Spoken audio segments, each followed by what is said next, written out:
इस प्रश्न में देखिए हम विपरीत दिशा में काम करने का प्रयास कर रहे होंगे, यानी यहां पर हमें एक संबंध का दृश्य रूप अर्थात विजुअल फॉर्म दिया हुआ होगा और हम उस दृश्य रूप से संबंध को समुच्चय निर्माण रूप में लिखने का प्रयास करेंगे। तो चलिए यहां पर समुच्चय P एवं R संबंधित हैं और देखिए समुच्चय P में कौन कौन से अवयव हैं। इसमें है 9, 4, 25 और उसके पश्चात समुच्चय R में आने वाले अवयव हैं 5, 3, 2, 1, -2, -3, -5। तो इस प्रकार से ये दो समुच्चय यानी कि सेट्स P एवं R हैं। और देखिए दृश्य रूप में यह संबंध किस प्रकार का दिखाई देता है। यहां पर इस समुच्चय P का ये जो अवयव 9 है, इसका संबंध समुच्चय R के अवयव 3 एवं -3 से है। इसी तरह इस अवयव 4 का संबंध 2 और -2 से है और यहां पर 25 का संबंध 5 एवं -5 से है। अब देखिए हमें क्या क्या ज्ञात करना है। सबसे पहले हमें इस संबंध को लिखना है रोस्टर रूप में यानी कि रोस्टर फॉर्म में, और उसके बाद में समुच्चय निर्माण रूप में यानी कि सेट बिल्डर फॉर्म में, और उसके पश्चात हमें ज्ञात करना है प्रांत यानी कि डोमेन और परिसर यानी कि रेंज। तो मैं कहूंगा कि आप एक बार इस वीडियो को पॉज कीजिए और यह करने का स्वयं से प्रयास कीजिए। तो उम्मीद करता हूं कि आपने एक बार इस वीडियो को रोका होगा और स्वयं से यह सब करने का प्रयास किया होगा। चलिए अब हम साथ में मिलकर इसे देखते हैं। तो इसे करने से पूर्व मैं चाहूंगा कि जो हमने अब तक पढ़ लिया है हम उसको एक बार पुनः दोहरा दें। तो यहां पर देखिए हमारे पास में समुच्चय A एवं समुच्चय B है और समुच्चय A में ये अवयव हैं, समुच्चय B में ये अवयव हैं और यहां पर हमें दृश्य रूप में यह संबंध दिखाई दे रहा है।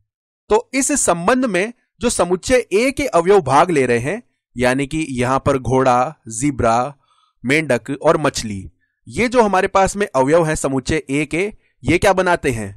प्रांत यानी कि डोमेन। तो संबंध में समस्त प्रथम अवयवों का समुच्चय क्या कहलाता है?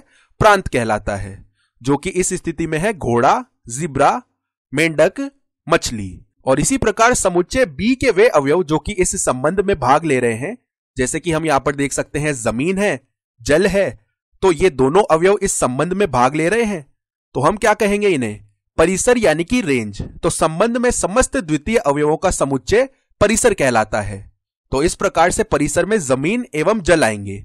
और यहां पर एक अन्य पद यानी कि टर्म भी होता है जिसे हम कहते हैं सहप्रांत, और इंग्लिश में इसे कहा जाता है कोडोमेन। तो इसका अर्थ होता है संपूर्ण समुच्चय B। तो यहां पर देखिए जो हमारे पास में संबंध A से B में परिभाषित है, तो यह जो संपूर्ण समुच्चय B होगा यह हमारा सहप्रांत हो जाएगा। तो हम यहां पर कह सकते हैं कि सहप्रांत में कौन कौन से अवयव आएंगे? जमीन, जल, हवा, यानी कि समुच्चय B में जो जो अवयव हैं वे सभी सहप्रांत में आ जाएंगे। तो इस प्रकार से हमने देख लिया है जो हम पहले पढ़ चुके हैं।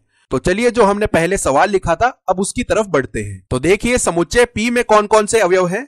9, 4, 25। तो ये तो प्रांत यानी कि डोमेन में आ जाने वाले हैं। और समुच्चय R में कौन कौन से अवयव हैं? 5, 3, 2, 1, -2, -3, -5। तो ये सभी अवयव सहप्रांत यानी कि कोडोमेन में आ जाने वाले हैं। तो चलिए अब हम परिसर ज्ञात कर लेते हैं। तो परिसर के लिए हमें संबंध देखना होगा। तो देखिए 9 का संबंध 3 और -3 से है, 4 का संबंध 2 और -2 से है, 25 का संबंध 5 और -5 से है। तो यहां पर देख लीजिए ये हमने संबंध दर्शा दिया है। और कौन सा अवयव बच गया है? तो यहां पर केवल एक बच गया है। तो हम कह सकते हैं कि एक के अतिरिक्त समुच्चय R में आने वाले सभी अवयव परिसर में होंगे। इसका अर्थ है कि 5, 3, 2, -2, -3, -5 ये सभी अवयव हमारे परिसर यानी कि रेंज में आने वाले हैं। तो चलिए लिख लेते हैं। प्रांत बराबर में आ जाएगा समुच्चय 9, 4, 25। सहप्रांत यानी कि कोडोमेन आ जाएगा समुच्चय 5, 3, 2, 1, -2, -3, -5। और उसके बाद परिसर यानी कि रेंज आ जाएगा। यहां पर देखिए समुच्चय R में सारे अवयव लिख देंगे इस एक के अतिरिक्त। तो देखिए इस एक को हटा देते हैं और इसके अतिरिक्त जितने भी अवयव हैं 5, 3, 2, -2, -3, -5। तो इस प्रकार से हमने इन्हें लिख लिया है। अब देखिए जो हमें यह विजुअल रूप यानी कि दृश्य रूप में संबंध दिखाई दे रहा है, इसको रोस्टर रूप में लिखने का प्रयास करते हैं। तो रोस्टर रूप में इसको कैसे लिखेंगे? R बराबर में पहले हम समुच्चय बना लेंगे और इस समुच्चय के अंदर क्रमित युग्म यानी कि ऑर्डर्ड पेयर्स आने वाले हैं। तो कितने क्रमित युग्म आएंगे? देखिए गिन लेते हैं। 1, 2, 3 4 5 6, यानी कि यहां पर इस प्रकार से 6 क्रमित युग्म आने वाले हैं। और कौन कौन से होंगे, देखिए 9 का संबंध 3 और -3 से है, तो पहले तो 9,3 और 9,-3। फिर 4 का संबंध 2 और -2 से है, तो 4,2 और 4,-2। और उसके पश्चात 25 का संबंध 5 और -5 से है, तो 25,5 और 25,-5। तो इस तरीके से हमने इस संबंध को रोस्टर रूप में लिख लिया है। चलिए अब देखते हैं कि क्या हम इस संबंध को समुच्चय निर्माण रूप यानी कि सेट बिल्डर फॉर्म में लिख सकते हैं या नहीं। तो इस संबंध को समुच्चय निर्माण रूप में लिखने के लिए क्या यहां पर हम इन संख्याओं के मध्य संबंध देख सकते हैं कि क्या संबंध आ रहा है। तो देखिए हम देख सकते हैं कि ये जो 9, 4 और 25 है, ये तीनों परफेक्ट स्क्वायर यानी कि पूर्ण वर्ग हैं। और यहां पर देखिए 9 का संबंध 3 और -3 से है, तो यदि हम 3 का वर्ग करते हैं तब भी हमें 9 मिलेगा, और -3 का वर्ग करते हैं तब भी हमें 9 मिलेगा।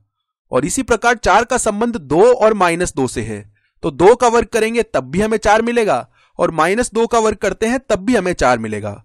और 25 का संबंध देखिए 5 और -5 से है, तो 5 का वर्ग करने पर भी 25 मिलेगा, और -5 का वर्ग करने से भी हमें 25 ही मिलेगा।